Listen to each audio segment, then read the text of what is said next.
Welcome to video number 15, the final video in this series on teacher professional development focused on teaching and learning online, specifically student-to-student online engagement. This final example is from the English curriculum, Year 8, and is about the rabbits. You might know it, a short story by Sean Tan and John Marsden. It's a picture book which combines words and images to produce a powerful allegory of the European settlers' dispossession of the indigenous peoples of their land and cultural heritage.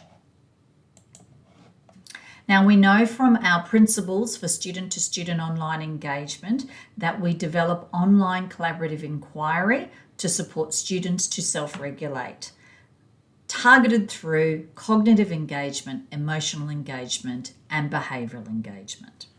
We know that we have 4 principles that underpin our pedagogy online: sustained communication, modelling, management, and learning design. And these 4 principles I hope to show you in this one final example. This example is an excerpt from the larger unit, I am, you are, we are Australian, exploring past and present representations and perspectives of the Australian experience in literary narratives for Year 8. In about 5 lessons, the picture book The Rabbits is read and worked on. In addition to subject-specific outcomes, this unit also examines the work on the students' interpersonal and communication skills through an examination of particularly sensitive topics explored in The Rabbits. This is highlighted because in an online setting, rules of etiquette need to be established, so it's important to reinforce, practice, and model them explicitly on different topics. In this section of work, we start with the idea of teacher to student, leading to student communication that is closely linked to conceptual development. In other words, a little idea is stimulated and the student with the teacher discusses the idea. What this means here is that the teacher is both building knowledge about the underlying concept in the book The Rabbits, while building students' capability to discuss these more critical or sensitive ideas. The orange clouds or speech bubbles symbolize that this dialogue is specifically supported, modeled, and sustained by the teacher working with their students as co-participants.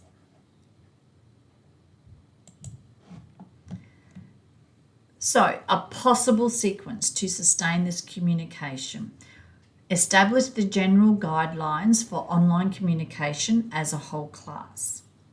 The discussion about one sensitive focal point area, students apply the do's and don'ts. So you do that wholly as a class, so the students get to practice it together before they go off to their small groups. A new small concept is presented to the students, and the students with the teacher being able to move in and out of either real-time chat sessions or the chat channel sessions or a discussion forum.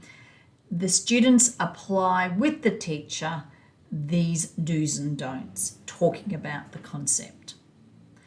Now, one part of this cycle is the feedback cycle that comes back.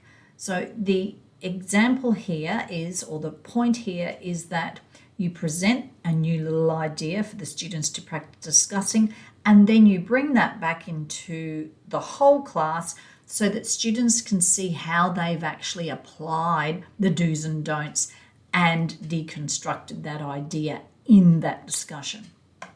So let's break this down a bit further.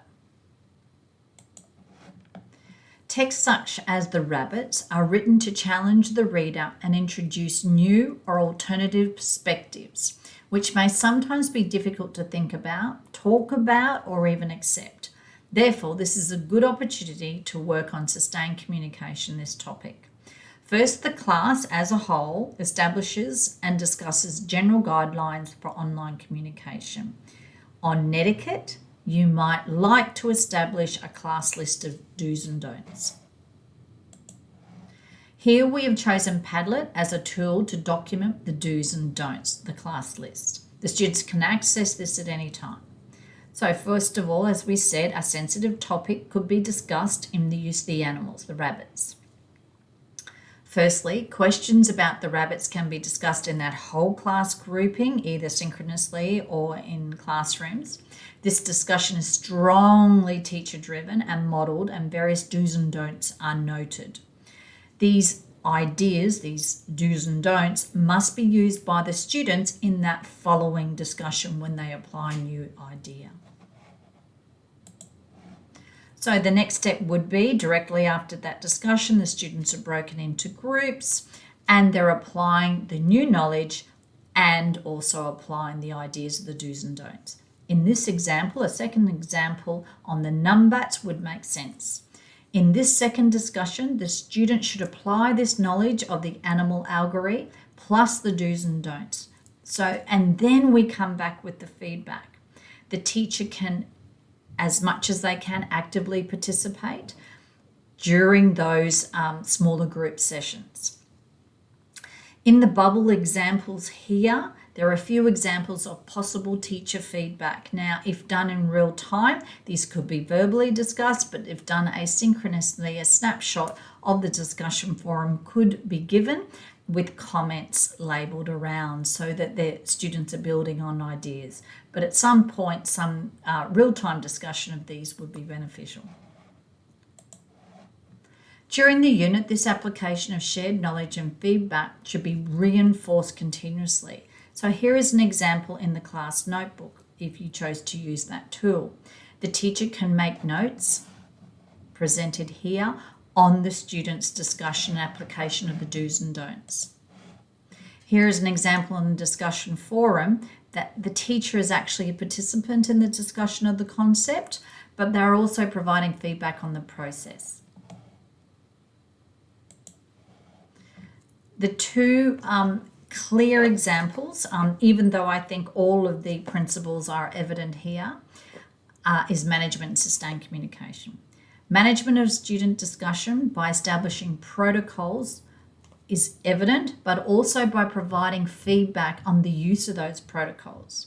Sustaining a presence in communication. So as we said, the talk about the concept, but also the process is important. So students can see the development and application of these ideas.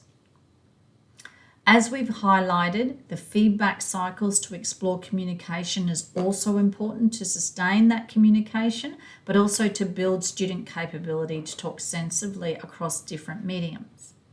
Staying with the one digital tool may be what you choose to do, as the digital environment can affect communication. In real-time communication, it's different to discussion forums or a OneNote space. But what is important is the type of communication that these tools help allow.